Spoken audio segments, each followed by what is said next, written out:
Olá, boa tarde. O passaporte é o documento de identificação mais usado por quem viaja para o exterior. Mas dependendo do país, o RG também é permitido. No Jornal da Justiça de hoje, vamos falar sobre o uso dos documentos de identificação em viagens. Será possível viajar com o documento vencido? Quando uma viagem é perdida por causa da falta de documentos, cabe reembolso? Esse é apenas um dos destaques de hoje. Você vai ver também. Brasil confirma o primeiro caso de coronavírus. Superior Tribunal de Justiça entende que bancos de dados devem informar consumidores previamente sobre compartilhamento de informações pessoais. O descumprimento pode gerar danos morais. E ainda, juizado especial itinerante em Mato Grosso se prepara para começar os atendimentos no estado. Podemos resolver sobre divórcio, sobre dissolução de união estável, sobre guarda de filhos, sobre alimentos.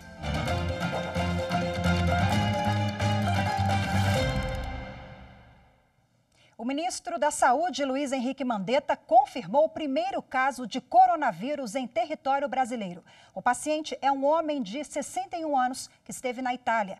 O ministro concede entrevista à imprensa neste momento aqui em Brasília para explicar o caso. Mas quem acompanhou a coletiva, quem acompanha e traz agora mais informações para a gente por telefone é o repórter Gabriel Ciafrei. O ministro da Saúde, Luiz Henrique Mandetta, confirmou agora há pouco que a contraprova dos exames feitos no paciente brasileiro teve resultado positivo. O Ministério da Saúde manteve a classificação do alerta em nível 3 sobre o coronavírus, ou seja, emergência de saúde pública de importância nacional. Agora as autoridades de saúde agem para encontrar pessoas que tiveram contato com o paciente e que também podem ser contaminadas. A pedido da Anvisa, a companhia aérea vai passar a lista de passageiros para que seja avaliada uma possível quarentena de outros passageiros do mesmo voo. O homem de 61 anos foi colocado em isolamento domiciliar. Como o vírus chegou agora ao Brasil, especialistas observam quais vão ser as consequências e de que forma o coronavírus vai reagir, já que o Brasil está no hemisfério sul e tem clima tropical. Segundo o Ministério, pessoas da faixa etária de 40 a 69 anos são as mais atingidas pelo vírus. Hoje, portanto, o Brasil tem um caso confirmado de coronavírus e 20 casos suspeitos. As informações completas você acompanha no Jornal da Justiça, segunda edição. E no Distrito Federal, as autoridades de saúde investigam mais um caso suspeito do coronavírus. Um homem deu entrada nesta quarta-feira no Hospital Regional da Asa Norte com sintomas da doença. Ele está isolado e os médicos já pediram exames para confirmar a infecção. Esse é o quarto caso suspeito em Brasília, mas até agora na capital federal nenhum foi confirmado. E o que fazer quando você descobrir que outra pessoa tem o mesmo nome que o seu, sobrenome, data de nascimento e nome dos seus pais? Casos como esse são até comuns e, na maioria das vezes, ter um homônimo dá muita confusão e dor de cabeça. Acompanhe na reportagem.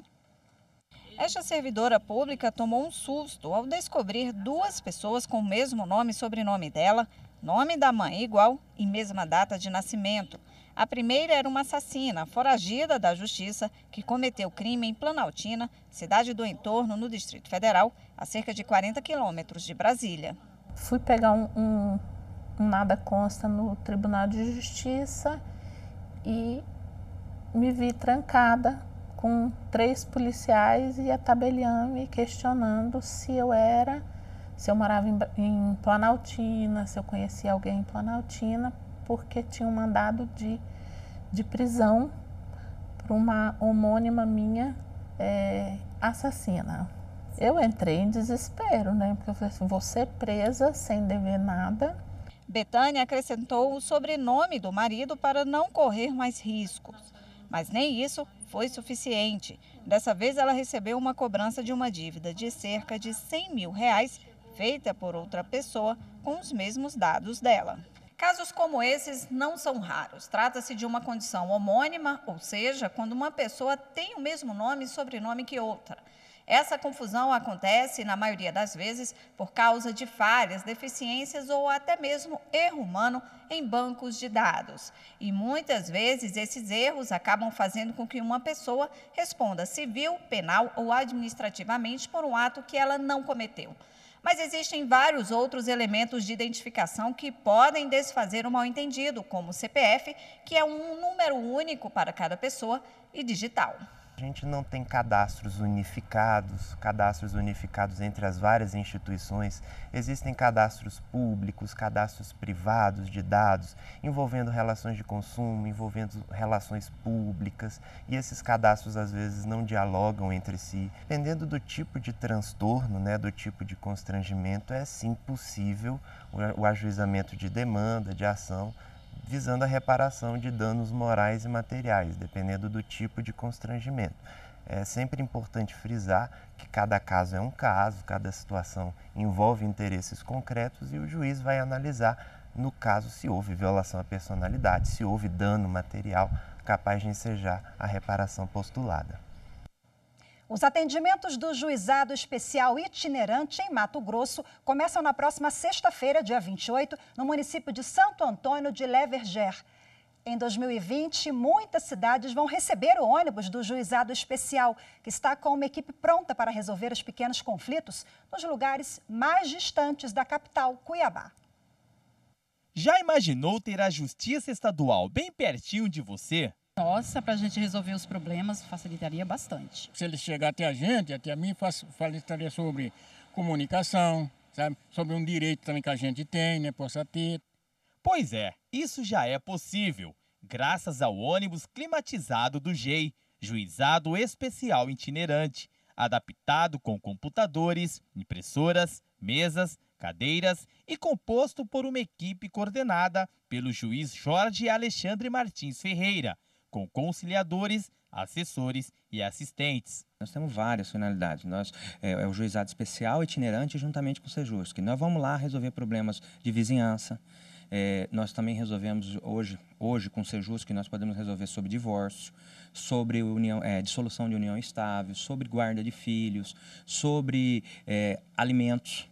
Então, hoje, na verdade, nós abrangemos um leque maior, além daqueles que a gente já fazia, como ação de cobrança, como aquele normal que era feito no Juizado Especial.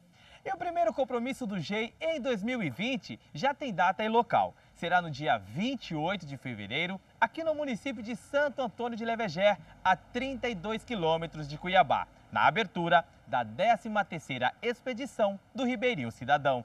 E daqui, o Juizado Itinerante segue para outras regiões do estado. Nós vamos aí nos dois momentos em que o Poder Judiciário vai estar no Judiciário em Movimento, que é agora em março na região de Cáceres. Nós vamos estar, na verdade, no período que antecede o Judiciário em Movimento, nós vamos estar na cidade de Araputanga, São José dos Quatro Marcos, que são cidades que não têm o Sejusc. Nós vamos depois para Cáceres, depois nós vamos em Barra do Garças, em abril, nós vamos estar também lá em Itaiangá. Nós vamos em cada pedaço do estado, nós vamos tentar abraçar e abarcar todos eles, que tenham uma estrutura para atender a população e que a população necessite do nosso trabalho. E no próximo bloco, bancos de dados devem informar previamente consumidores sobre compartilhamento de informações pessoais. Os detalhes, já já. Justiça é cumprimento da lei, da ordem, fazer o que é certo.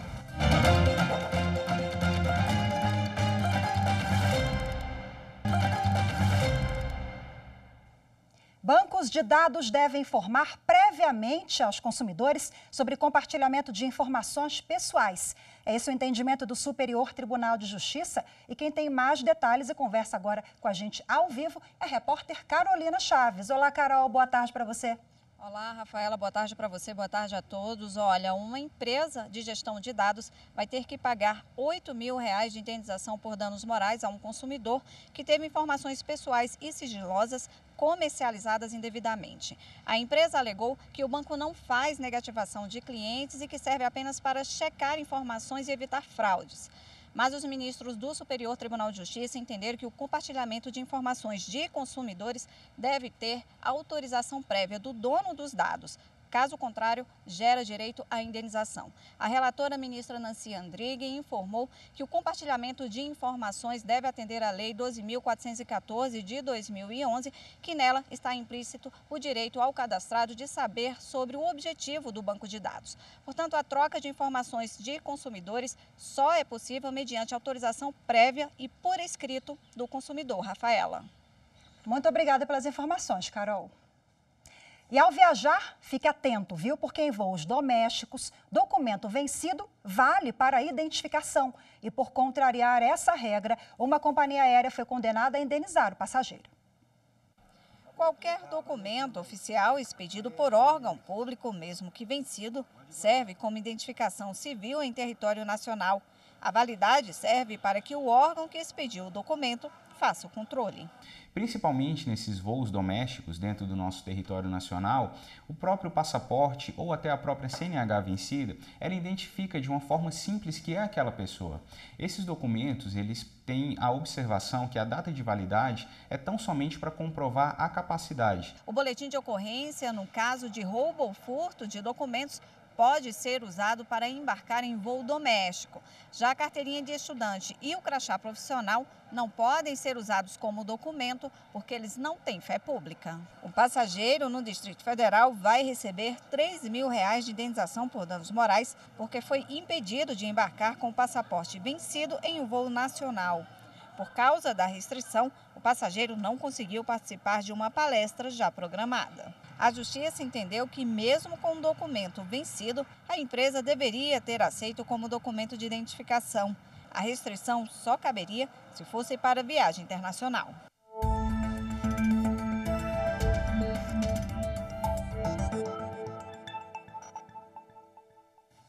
Bom, e para repercutir a reportagem e falar mais sobre o assunto, eu recebo agora aqui no estúdio o advogado Flávio Noronha. Seja bem-vindo. Boa tarde, doutor Flávio. Boa tarde, obrigado. Bom, como acompanhamos na reportagem, parece que em relação a esse item, né, a viagem com o documento que não está atualizado, que está vencido, há uma unanimidade já, uma jurisprudência construída em torno desse assunto? Não, não há. O que está acontecendo é uma construção. A Justiça tem feito o que se espera, que é poder resolver os casos de maneira prudente e correta. Então, o documento está vencido. A que fim ele se destina?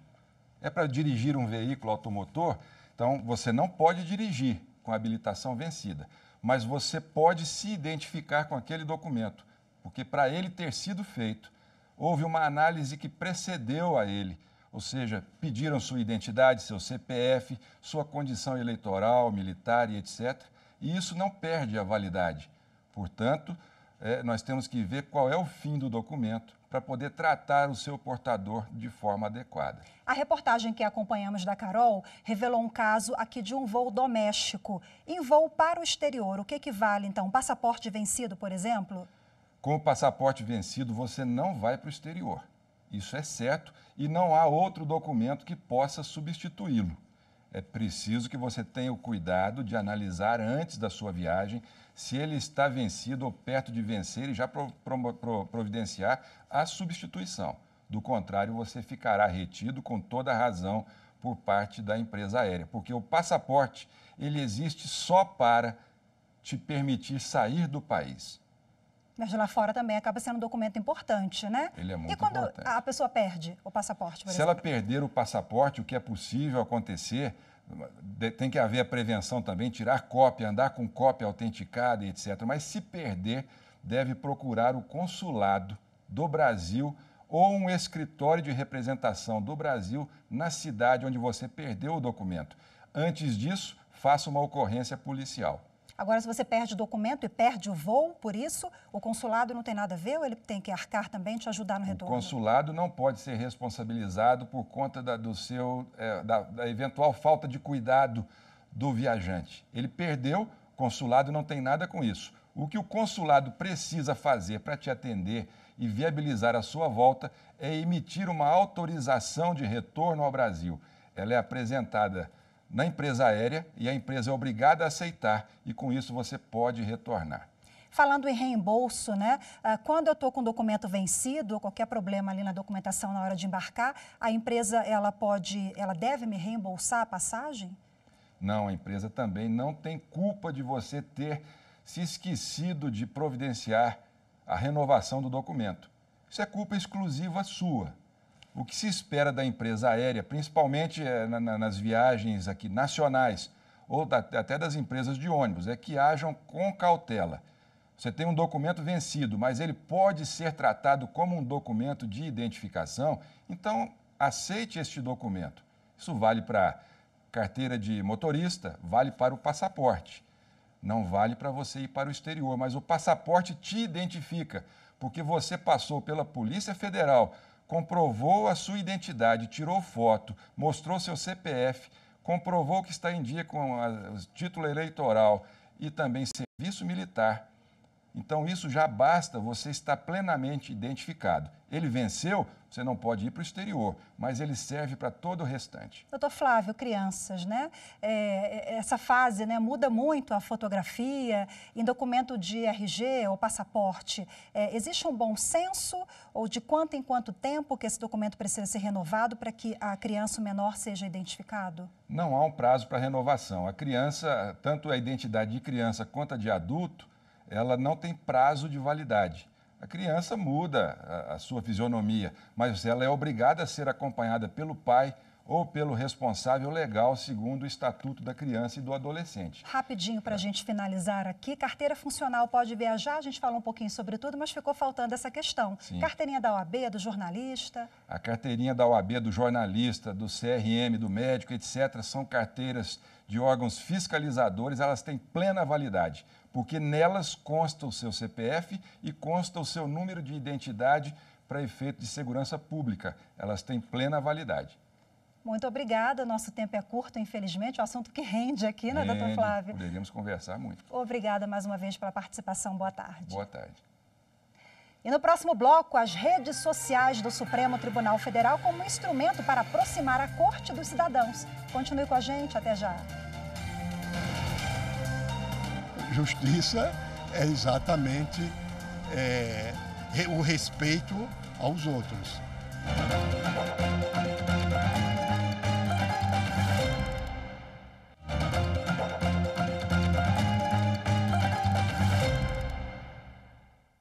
E desde 2009, o Supremo Tribunal Federal conta com as redes sociais para aproximar a Corte dos cidadãos. Além disso, as páginas têm tido um papel importantíssimo no combate às fake news.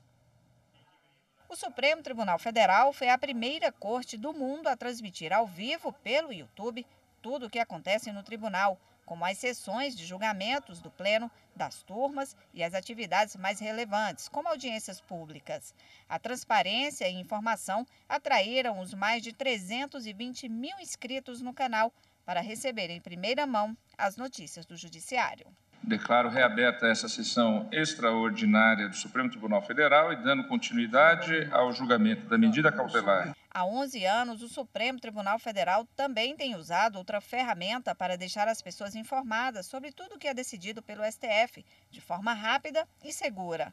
O Twitter faz resumos do que acontece no plenário durante os julgamentos. O Twitter do STF tem quase 2 milhões de seguidores. A conta tem um papel importante para levar a informação para qualquer parte do mundo.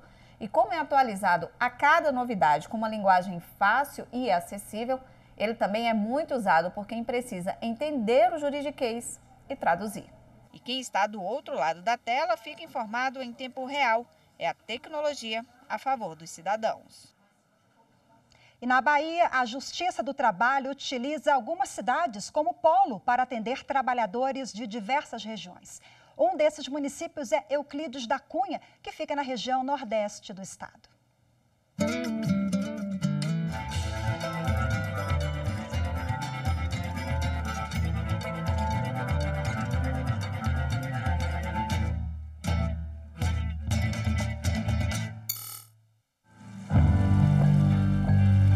A civilização é o melhor caminho. Ou progredimos ou desapareceremos. Esta é uma das frases atribuídas ao escritor que dá nome à cidade de Euclides da Cunha. O município nasceu a partir do comércio de viajantes e feirantes que se cruzavam na rota do sertão nordestino em busca de progresso. Diante do movimento comercial, os padres jesuítas fundaram a Igreja de Nossa Senhora da Conceição.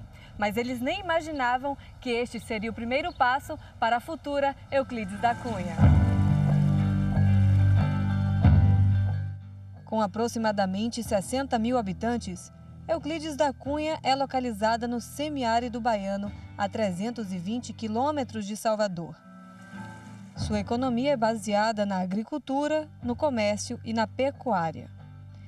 E assim, são estabelecidas as relações de trabalho nesta região.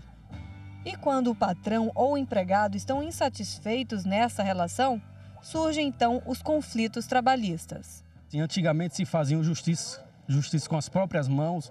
Hoje estamos diante de uma justiça trabalhista resguardando os direitos, tanto do empregado e do empregador. A gente é muito pequeno, então a gente precisa desse olhar mais atencioso voltado para nós, trabalhadores, né?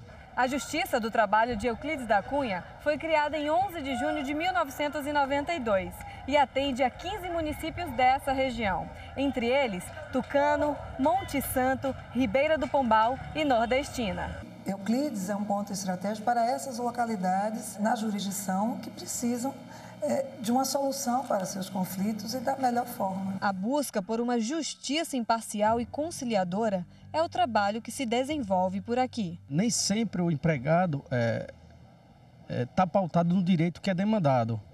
E aí, através de um acordo, de um consenso entre as partes, que chega num denominador comum. O juiz, ele administra, ele dirige os trabalhos, mas eu não funciono sem nenhum dos meus servidores, né? E eu não funciono sem os advogados, né? Nós aqui fazemos, na realidade, uma equipe, só que eu decido, né? E é claro que uma parte ou outra, não se conformando, tem os seus recursos, né? Já em Alagoas, o coral do Tribunal de Justiça do Estado se reúne 2 vezes por semana para ensaiar. Esses encontros e as apresentações transformam a vida dos participantes. Lúcia é servidora do Tribunal de Justiça de Alagoas e sempre gostou de música. Quando surgiu a oportunidade de entrar para o coral do Poder Judiciário, não pensou 2 vezes e, assim, conseguiu unir o útil ao agradável. Cantar é algo que eu gosto. Eu faço desde os 16 anos em coral, então cantar para mim faz muito bem. Ela trouxe a irmã, que já é aposentada, e hoje as duas estão cantando juntas. Dalmaris conta que o contato com a música torna a vida mais leve. Os benefícios são muitos. Se você está estressada, venha para o coral, porque você desestressa. O coral ajuda você na sua memória, porque você tem que decorar as músicas. Ajuda você, se você é uma pessoa retraída, você vai ter condições de melhorar a sua timidez no coral, por causa do convívio com os participantes. O coral do Tribunal de Justiça começou há 9 anos e é composto por servidores, familiares de servidores e membros da comunidade. Os ensaios acontecem 2 vezes por semana e, mais do que aprimorar a técnica vocal, esse trabalho tem sido uma terapia para muitos integrantes. A Ângela encara dessa forma. Há 1 ano ela veio convidada por uma amiga e não saiu mais. A música ela é uma cura assim, da alma quando está ferida, né? A gente só em cantar, ela é libertadora. A gente tem encontrado grandes relatos durante os ensaios, os encontros extra apresentação de mudança de vida deles. Então, pessoas que estavam reclusas, por exemplo, pessoas com dificuldade de comunicação, muito tímidas, que passam a ter uma comunicação melhor. A partir dos ensaios semanais, o grupo também realiza apresentações ao longo do ano em diversos eventos. São quase 50 participantes e, segundo o maestro Rodrigo Andrade, novas vozes também são bem-vindas. Não precisa ter cantado em coral, às vezes a pessoa se descobre no grupo, o próprio grupo ele desenvolve. Grandes cantores da música popular brasileira e mundial, eles começaram em coral. Direito do trabalho, direito do consumidor, constitucional, aqui a gente fala de tudo um pouco. E você? O que você quer ver aqui no Jornal da Justiça? Mande a sua sugestão de reportagem para o nosso WhatsApp. É o 61 99260 6116. E o Jornal da Justiça de hoje fica por aqui. Você acompanha agora o programa TRT das Gerais. Muito obrigada pela sua companhia, uma boa tarde para você e até amanhã.